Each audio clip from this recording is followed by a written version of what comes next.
So I want to talk to you about a tennis trade I did the other day, and it was in the French Open quarterfinals, and it was an opportunity created by a situation where you expected a response from one player or the other.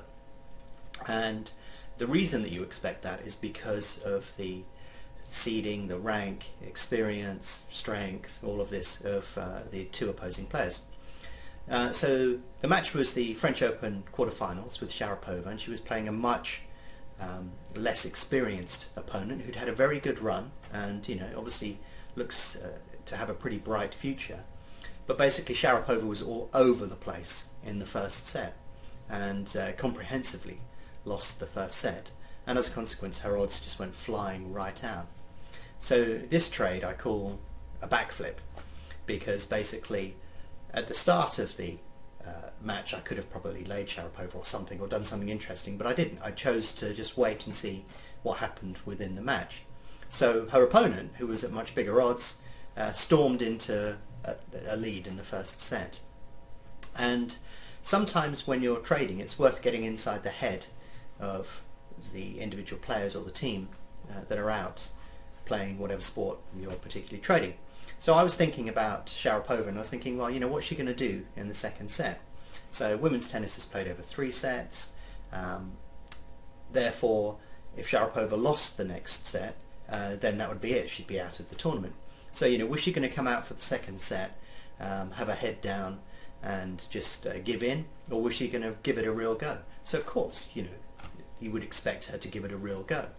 And if you look at the tournament overall, a lot of the big seeds have fallen already. So, you know, the tournament is for Sharapova to win effectively. She would be the favourite in the semi-final, and subject to what pans out from here, she should be the favourite in the final as well. So she knows she's got 2 matches to have a really good chance of getting another Grand Slam, and another 40 or 50 million this year, no doubt. You know, she can become a legend. So, you know, the big incentive. But also her experience as well. You know, a weaker opponent, especially a younger one, typically the way that they play against these big seeded players is they come out all guns blazing and hope to sort of just knock them over. And that's what happened in the first set. But when we get to the second set, a bit of experience kicks in. And, you know, Sharapova's been here, done that before. Her opponent hadn't. And therefore, Sharapova was going to start to use all of her skill, knowledge, physical ability, but more importantly her psychological and tactical nous to get herself back into the match.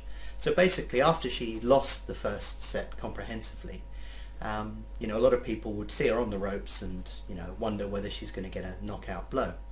But for me, it was very obvious to me at that point that I would have to take a back position on Sharapova or lay the other player. So I took the decision to put a back bet on Sharapova, expecting her to come back into the match at some point, and probably try and get an early break in the second set if at all possible. Now the great thing about tennis is that if a player goes to love 30 on serve, then the market will shift dramatically, anticipating the break of serve. So the opportunity here actually wasn't for Sharapova to break serve, but to at least be 2 points ahead at some point, or very close, you know, a couple of points away from getting a break of serve. That will be sufficient for this trade to work out really well. And of course that's exactly what happened.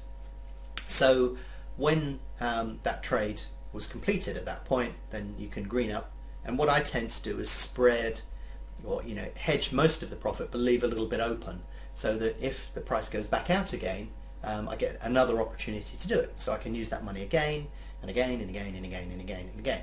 So basically, as I can do more than one trade in that particular part of the match, then my profits will, you know, gradually get bigger and bigger, subject to how the match swings and backwards and forwards and so on and so forth. So that trade worked out pretty well, and you tend to find this, especially in the earlier rounds. You know, a lot of the heavily seeded players will obviously want to make a quick job of the match, but they may not just close it out immediately, and if they don't, their price will drift, and that will give you the opportunity to back them at some point.